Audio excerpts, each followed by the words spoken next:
Cool, so we're gonna start with the kick drum, and with kick drums there are a few things to consider because there are multiple elements that we can mic up.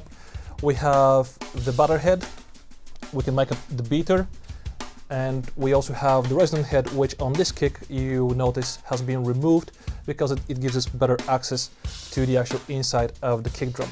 Now with mic placements we can choose 4 or 5 different positions, but it's all about the angle and small adjustments as kick drums produce a lot of crazy resonances, so you want to keep these under control.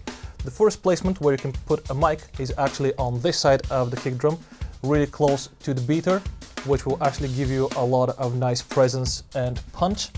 Then another place that you can consider is actually inside the kick drum, and here I'm using a lovely D112 from AKG. It's great for low frequency instruments like kick drums and bass as well, and there are a few different positions to consider. We can mic up the batter head both from inside or outside if you want more of the beater definition.